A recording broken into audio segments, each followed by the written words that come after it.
John B कल्हुन के crowding experiments, जिन्हें अक्सर बिहेवियरल सिंक स्टडीज कहा जाता है, 1950s और 60s के दौरान कंडक्ट किए गए कुछ इंपॉर्टेंट एक्सपेरिमेंट्स हैं जो बिहेवियरल साइकोलॉजी और सोशियोलॉजी में काफी मशहूर हुए।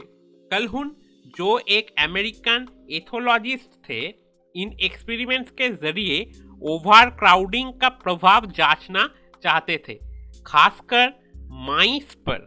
आज भी इनका काम काफी प्रभावशाली है क्योंकि इन्होंने ओवर पॉपुलेशन और क्राउडिंग के सोशल कॉन्सिक्वेंस के बारे में इंसाइट्स दी। ये एक्सपेरिमेंट्स इस बात पर गहरे सवाल उठाते हैं कि सोशल स्ट्रेस का पॉपुलेशन पर क्या असर पड़ता है, और ये डिस्कशन को जन्म देते हैं कि बढ़ती हुई अर्बनाइजेशन में इंसानी बिहेवियर किस तरह बदलता है। एक्सपेरिमेंट्स का सेटअप। कल्हुन के ये experiments national institute of mental health में किए गए थे, जहां उन्होंने माइस के लिए एक सीरीज ऑफ एनवायरनमेंट्स डिजाइन किए ताकि ओवर क्राउडिंग के इफेक्ट्स ऑब्जर्व किए जा सके। इन एक्सपेरिमेंट्स में सबसे मशहूर एक्सपेरिमेंट यूनिवर्स 25 के नाम से जाना जाता है। ये एक कंट्रोल्ड एनवायरनमेंट था जहां माइस को बहुत सारा खाना, पानी और नेस्टिंग मटेरियल दिया गया था और बीमारियों का भी ध्यान रखा गया था। सिर्फ एक चीज जो लिमिटेशन थी वो थी जगह। ये एक्सपेरिमेंट पॉपुलेशन डायनामिक्स को स्टडी करने के लिए बनाया गया था। कल्हुन ने माइस के लिए एक ऐसी दुनिया बनाई थी जो एक्सटर्नल डेंजर्स जैसे शिकारी या रिसोर्स की कमी से फ्री थी। इस एनवायरनमेंट में लगभग 3000 से 4000 माउस रह सकती थी, लेकिन कल्हुन ने इनिशियल ब्रीडिंग पेयर से पॉपुलेशन को नेचुरली ग्रो करने दिया। जैसे जैसे पॉपुलेशन बढ़ती गई, कल्हुन ने ध्यान से देखा कि ओवर क्राउडिंग के कंडीशन में माइस कैसे एक दूसरे के साथ इंटरैक्ट करती है। एक्सपेरिमेंट के फेजेस। Initial phase. एक्सपेरिमेंट की शुरुआत में थोड़ी सी माइस एनवायरनमेंट में डाली गई थी। इस फेज में माइस बहुत अच्छे से थ्राइव करती रही, वो जल्दी से ब्रीड कर रही थी और टेरिटोरीज और सोशल ग्रुप्स बना रही थी।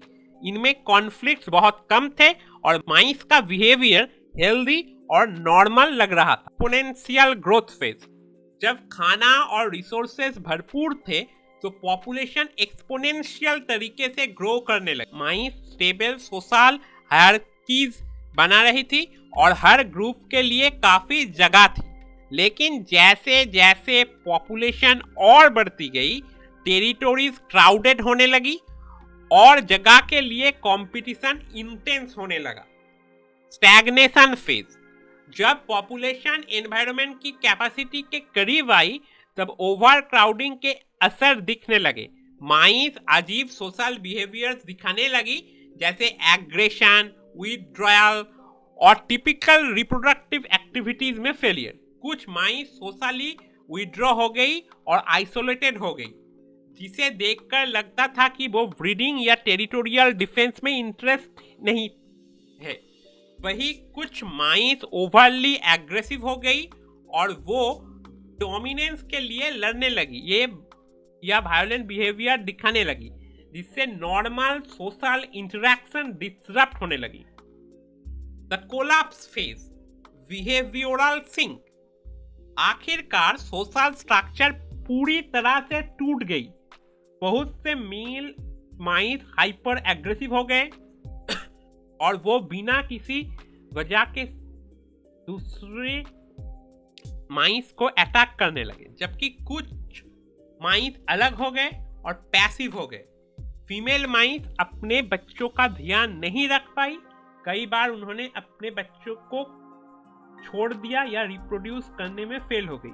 कल्हुन ने इस आखिरी स्टेज को बिहेवियरल सिंक कहा, जहां पॉपुलेशन कोलैप्स हो गई। चाहे रिसोर्स जैसे खाना और पानी काफी मात्रा में अवेलेबल थे, लेकिन बर्थ रेट्स गिर गई, हिंसा बढ़ गई और पूरी पॉपुलेशन डिक्लाइन होने लगी, जो आखिरकार एनक्लोजर में माइस के एक्सटिंक्शन तक ले गई। की बिहेवियरल ऑब्जर्वेशंस। एक्सपेरिमेंट के दौरान कल्हुन ने कुछ डिस्टिंक्ट और अजीब बिहेवियर्स ऑब्जर्व की, जिन्हें उन्होंने ओवरक्राउडिंग और सोशल स्ट्रेस के इफेक्ट्स को एट्रीब्यूट किया। एग्रेशन। जैसे जैसे पॉपुलेशन डेंसिटी बढ़ती गई, कई माइस एग्रेसिव बिहेवियर दिखाने लगे जो सोशल हायरार्कीज को डिस्टर्ब करता था। डोमिनेंट मेल्स दूसरे माइस को बिना वजह अटैक करने लगी, जबकि कुछ माइस बहुत ज्यादा टेरिटोरियल हो गए। Social withdrawal. कुछ माइस बिल्कुल ग्रुप से अलग हो गए और एक तरीके की सोशल आइसोलेशन दिखाने लगे। ये माइस नॉर्मल एक्टिविटीज जैसे मेटिंग या टेरिटोरियल डिफेंस में हिस्से लेने से मना करने लगी और एनक्लोजर के कोने में छुपने लगे, जो सोशल ब्रेकडाउन के साइंस थे। Failures to mate and care for youngs. जैसे जैसे ओवरक्राउडिंग आगे बढ़ता गया, कई फीमेल माइस अपने बच्चों का ध्यान नहीं रख पाई। वो या तो अपने नेस्ट को छोड़ देती थी या अपने बच्चों को नर्स करने में फेल हो गई, जिससे बर्थ रेट ड्रामेटिक तरीके से गिर गया। The beautiful once. कल्होन ने एक ग्रुप ऑफ चूहों को ऑब्जर्व किया जिसे उन्होंने द ब्यूटीफुल वंस कहा। ये माइस किसी भी सोशल इंटरेक्शन में शामिल होने से मना करते थे और अपना ज्यादा वक्त ग्रूमिंग में लगाते थे। मेटिंग या फाइटिंग में कोई इंटरेस्ट नहीं दिखाते थे। इनका अपीयरेंस हमेशा प्रिस्टीन और वेल ग्रूम्ड होता था और इनमें फाइट के कोई फिजिकल इंजरीज नहीं होती थी। बिहेवियरल सिंक का कॉन्सेप्ट। कल्हन ने बिहेवियरल सिंक शब्द का इस्तेमाल किया ताकि वो पैथोलॉजिकल बिहेवियर्स को डिस्क्राइब कर सके जो ओवर क्राउडिंग से पैदा होते हैं। उन्होंने सजेस्ट किया कि जब पॉपुलेशन डेंसिटी एक सर्टेन थ्रेशोल्ड तक पहुंच जाती है तो नॉर्मल बिहेवियर्स टूट जाते हैं और एक सिंक और डिस्ट्रक्टिव और डिसफंक्शनल बिहेवियर शुरू हो जाता है।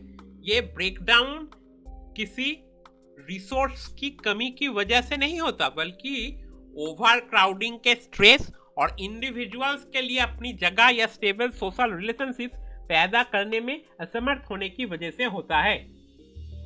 ह्यूमन सोसाइटी के लिए इम्प्लीकेशंस।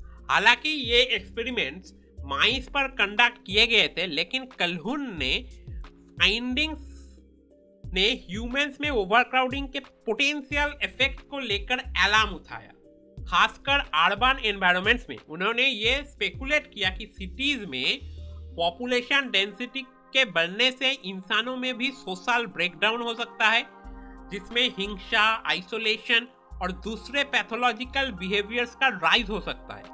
लेकिन जब कल्हुन के फाइंडिंग्स पर डिस्कशन शुरू हुई तो कुछ लोगों ने उनके काम की तारीफ की, जबकि कुछ लोगों ने निंदा की। सपोर्टर्स ने माना कि कल्हुन के काम ने सोशल स्ट्रक्चर और पर्सनल स्पेस के इंपॉर्टेंस को हाईलाइट किया है और ओवर क्राउडिंग के साइकोलॉजिकल और सोशल इंपैक्ट्स के बारे में चेतावनी दी।